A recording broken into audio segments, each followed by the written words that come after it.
Hello everyone, Power Query Basic. Today we talk about how to merge columns in Power Query. This is super easy. Just select the column you want to merge. Let me do the example with the first name first, last name last. And then I go to the Transform tab, Merge Columns. We can select the separator. Some common separators are already listed here.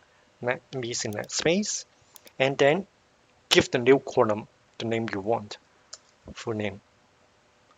There we go, as simple as that. And you will see that the original columns are gone because we are doing the merge columns under the transform tab. If you want to preserve the original columns, let me remove the step here first. If we want to preserve the columns of first name and last name, we should do it under the Add Column tab here. Select the first name and then select the last name. Go to the Add Column. We also have the Merge Columns here. Do it here. Space. Give it a new column name. There we go. As simple as that.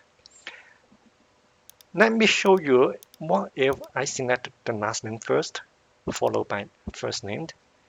Under the Add Column, because I want to preserve the original columns, Merge Columns. This time I want to do a custom separator, which is comma and a space. The new column name will be full name.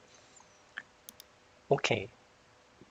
See, now the result here, I have the last name first, followed by the first name. In short, when you try to merge multiple columns, the order of selecting the columns does matter. I hope you like this video. See you next time.